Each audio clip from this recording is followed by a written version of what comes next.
सबसे पहले तो मैं आज इस प्रेस वार्ता में सभी पत्रकार साथियों का हार्दिक स्वागत एवं अभिनंदन करता हूं। आज बजट 2025-26 पर हुई चर्चा में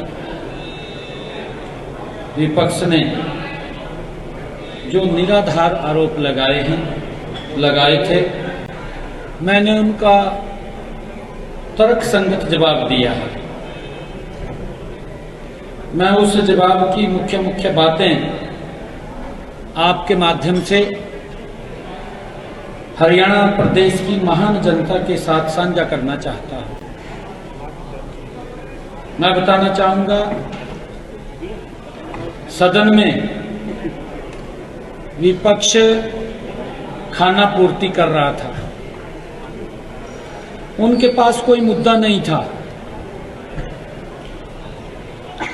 हमारे देश के यशस्वी प्रधानमंत्री श्री नरेंद्र मोदी जी के नेतृत्व में हरियाणा में पिछला एक दशक सुखद बदलाव का साक्षी रहा है। प्रदेश में क्रांतिकारी बदलाव हुए हैं। भय, भ्रष्टाचार और घोटालों का दंश झेल रही जनता को बड़ी राहत मिली है। इसी सुखद बदलाव पर हरियाणा की जनता ने अपने समर्थन की मुहर लगाते हुए तीसरी बार नॉन स्टॉप जनादेश दिया है। मैंने विधानसभा के अंदर भी हमारी संस्कृति में 11 के अंक को शुभ माना जाता है।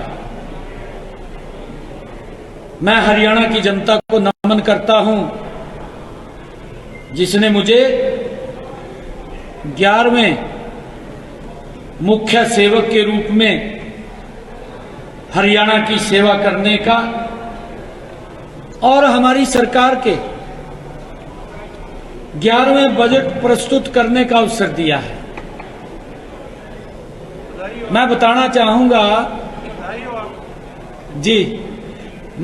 चाहूंगा आज विधानसभा के सत्र को 11वां दिन हुआ है।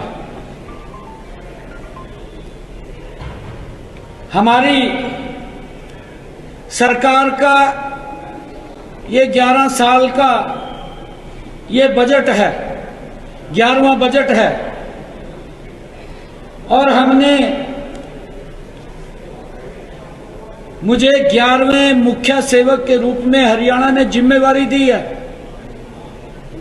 और आज इस अवसर के ऊपर मैंने 11 मुख्य संकल्प भी लिए हैं,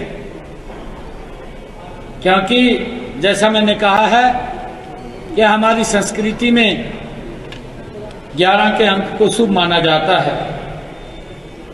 पिछले 11 सालों में ही माननीय प्रधानमंत्री नरेंद्र मोदी जी के नेतृत्व में और माननीय मनोहर लाल जी के अथक प्रयासों से हरियाणा ने विकास के नए कीर्तिमान स्थापित किए हैं। 11 साल की विकास यात्रा को हमने अपने इस बजट के माध्यम से 3 गुना रफ्तार दी है। इस बजट के 11 ऐसे प्रमुख बिंदु हैं जो हरियाणा प्रदेश के विकास में मील का पत्थर साबित होंगे। नंबर 1, डिपार्टमेंट ऑफ फ्यूचर,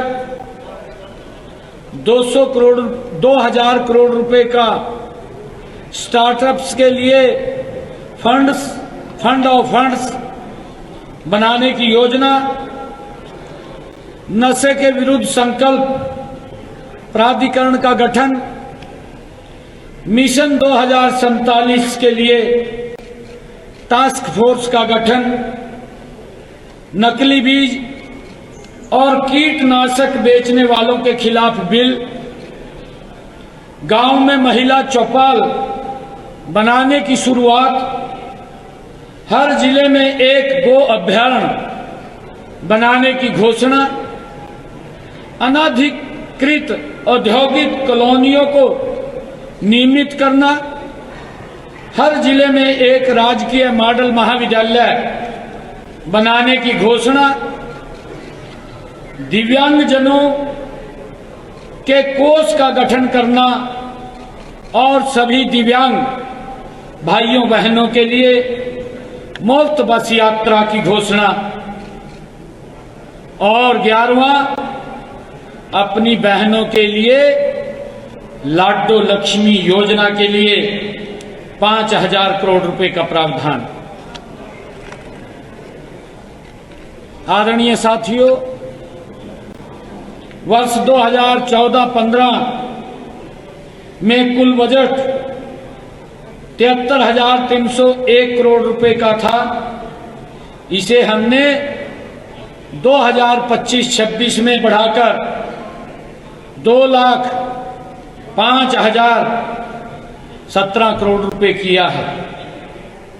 इस प्रकार पिछले 10 सालों में कुल बजट में 180% की वृद्धि हुई है। वर्ष 2014-15 में प्रति व्यक्ति आय 1,47,382 रुपये थी, जो वर्ष 2024-25 में बढ़कर 3,53,182 रुपये हो गई है। राज्य का एक्सपेंडिचर वर्ष 2014-15 में 59,451 करोड़ रुपए था, जो वर्ष 2024-25 में बढ़कर 1,55,832 करोड़ रुपए हो गया है। राज्य का ऋण 2004-05 में 17,347 करोड़ रुपए था। अगले 10 वर्षों में यह लगभग 5 गुना बढ़कर 2014-15 में 96,875 करोड़ रुपए हो गया था। इसकी तुलना में अगले 10 वर्षों में 2014-15 से 2024-25 में यह कर्जा लगभग 3 गुना ही बढ़ा है। पहले की सरकारों में प्रदेश के लोगों में निराशा थी, सरकार के प्रति अविश्वास की भावना थी, हमारा युवा कुंठित था, महिलाओं, अनुसूचित जातियों और पिछड़े वर्गों में असुरक्षा की भावना थी। हमारी यह सोच वर्ष 2025-26 के बजट में भी परिलक्षित रही है। यह बजट के हर वर्ग के लोगों की प्राथमिकताओं और आकांक्षाओं का प्रतिबिंब है। इस बजट में समावेशी विकास के साथ साथ किसान, गरीब, महिला और युवाओं पर फोकस किया गया है। मैंने बजट पर चर्चा के दौरान माननीय सदस्यों द्वारा उठाए गए हर एक सवाल का जवाब दिया है। अब उनके पास कोई जवाब नहीं बचा है। बजट के अलावा भी सदन में हर सदस्य ने जो भी विषय रखा, उन सब विषयों का भी मैंने जवाब देने की पूरी कोशिश की है। कुछ सदस्यों ने अच्छे सुझाव दिए हैं, उन सुझावों को भी हमने नोट किया है।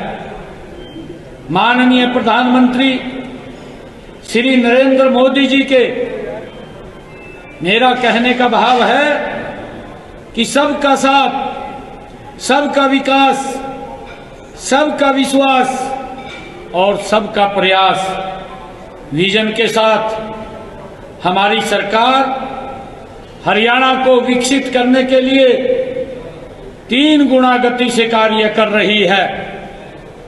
यह बजट बिना किसी नए कर के और बिना किसी नई फीस के धाकड़ हरियाणा का धाकड़ बजट है। आज मैं बताना चाहूंगा, विधानसभा में 26 कल 4 विधेयक भी पास किए गए। हरियाणा सर्व सम्मानजनक निपटान विधेयक 2025, हरियाणा ट्रैवल एजेंटों का पंजीकरण और विनियमन विधेयक 2025, हरियाणा सार्वजनिक दायित्व रोकथाम विधेयक 2025, हरियाणा संविदात्मक कर्मचारी सेवा की सुनिश्चितता संशोधन विधेयक 2025।